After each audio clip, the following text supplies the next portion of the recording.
Hello everyone. So in today's lecture we are going to be looking at a specific concept within tragedy. We're going to look at the idea of catharsis.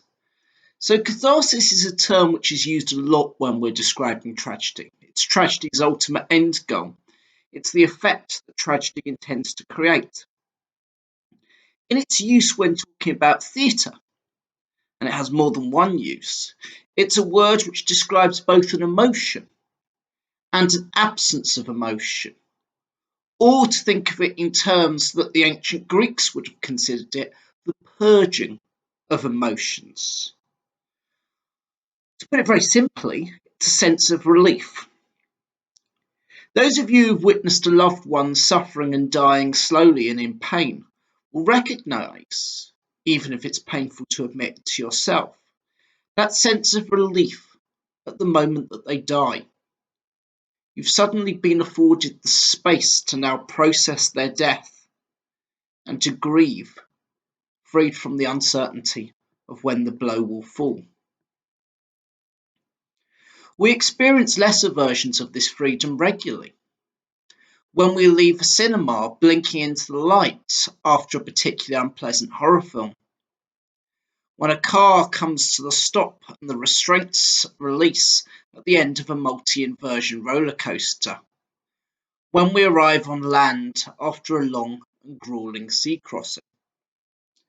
We don't exactly enjoy these things, but we do experience a profound sense of liberation once they are over, and once the strong emotions that we felt during that experience leave us all at once.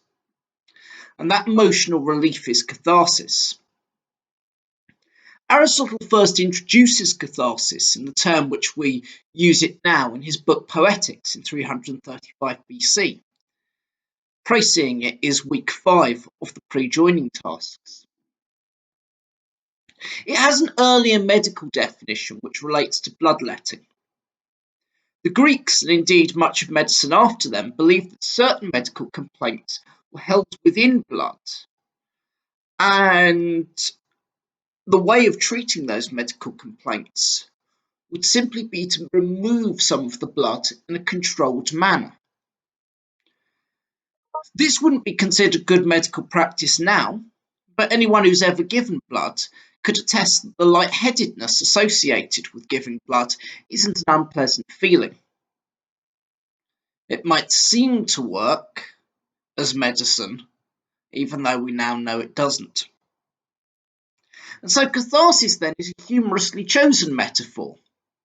As we know from our previous lectures, tragedy is the symbolic spilling of blood in the ritual of theatre, which heals our emotions.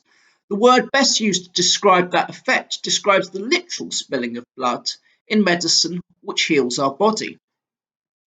We as humans intentionally manufacture catharsis.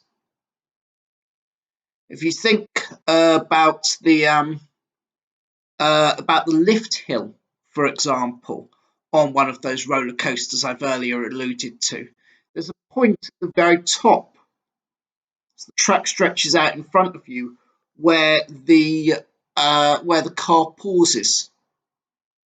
It pauses to manufacture suspense, terror, and the whole thing manufactures catharsis. I think I'll talk about that a little bit later in a little bit more depth. So why might catharsis be an emotion we're drawn towards? I'd argue that our seeking of catharsis drives from a very human desire for the sense of completion. With many actions, we can see inevitable consequences. And so we're not comfortable until that consequence has occurred. It's suspense that disturbs us more than any actuality. And so that pause at the top of the roller coaster where we see the track laid out in front of us is the artificial creation, quite literally, of suspense. It's probably the scariest bit. That actions have consequences, including tragic ones, is our way of reassuring ourselves that our universe is somewhat rational, that it has causality, that it's governed by rules, that it is, in a sense, just. That's perhaps a flawed rationale, and I can anticipate your challenges to it. But let's go with it for the time being. One thing we should bear in mind is that we feel catharsis when we see consequences, whether they are not moral. We don't experience catharsis because we think that suffering is a good thing. Greek gods were certainly not known for being kind. In the author's notes of Philip K. Dick's A Scanner Darkly, which is a sort of semi-autobiographical science fiction novel from the mid-1960s, I think possibly a little bit later than that, about the mental decline and death of several of his drug-addicted friends and Philip K. Dick himself. It's a book that you might actually want to read yourselves. He writes that there is no moral in this novel. It is not bourgeois. It does not say that they were wrong to play when they should have toiled. It just tells what the consequences were. In Greek drama, they were beginning as a society to discover science, which means causal law. Here in this novel, there is nemesis, not fate, because any one of us could have chosen to stop playing in the street. But as I narrate from the deepest part of my life and heart, a dreadful nemesis for those who kept on playing. One thing we must remember, of course, is this idea of choice being essential to tragedy. That, to an extent, the protagonist must choose their fate. Nemesis, that he alludes to, is a Greek goddess, and her specific role is to enact divine retribution on humans, especially those who have committed the sin of hubris.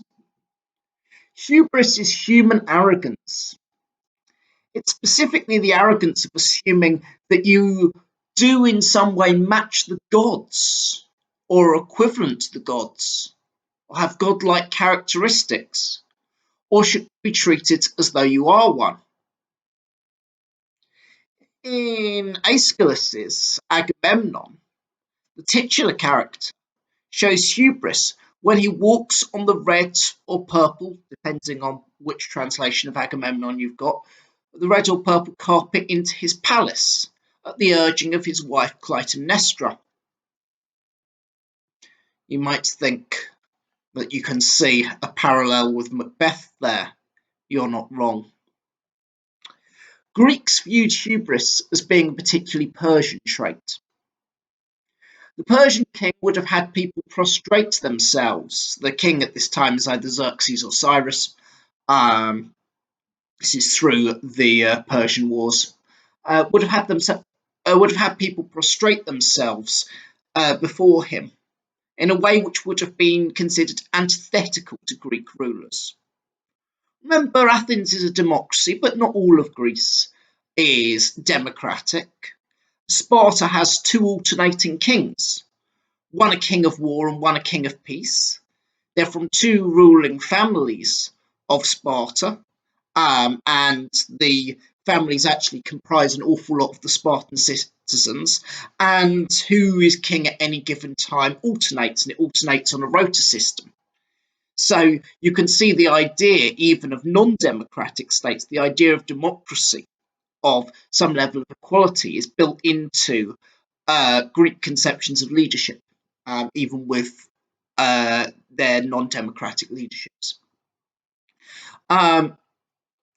So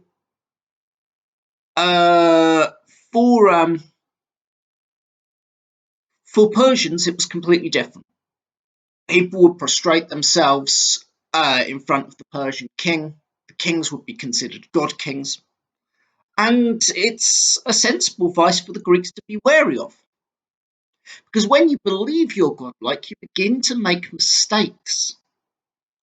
Despite the vastly superior numbers and weaponry, the Persians were ultimately unsuccessful in the Persian Wars, which were being fought at around the same time as these early tragedies. The Persians won the Battle of Thermopylae at extraordinary cost to themselves. If you're familiar with the term, it's probably because that's the battle that we see in the film 300. They lost most of their fleet at Salamis. They were driven out of Greece at Plataea, Sestos, and Byzantium. It was clear that the god kings were not omnipotent after all. Persians would eventually lose their empire in an extraordinary series of military catastrophes against Alexander of Macedon, who would, of course, come to be known as Alexander the Great. This is a long time later. But fear of hubris, carried from the Greeks, going through the civilizations that succeeded those ancient Greeks to the Romans. So after securing great victories, Roman generals would return to Rome in triumphal celebrations, accompanied by a slave who would whisper in their ear, "Remember, you are mortal." Hubris is the first and most significant of the hamartia, and failing to heed the memento mori, that's the phrase, "Remember, you are mortal," could be considered the failing which leads to the death of Julius Caesar in Shakespeare's play of the same name. For Oedipus, the king who unwittingly killed his father and married his mother in Sophocles' play Oedipus Rex, his downfall came from trying to escape prophecy. On learning that he was destined to commit patricide, that's the killing of your father, and incest, he fled from what he presumed to be his birthplace. In rejecting the fate that the gods had planned for him, he ironically ensured that exact fate. It's hubristic to assume that you can escape the gods or escape causality, and Nemesis will always punish hubris. We might then take catharsis to be the sense of freedom which comes from the realization that we are not free. A moment of acceptance at which we see in the examples of others the futility of raging against the dying of the light.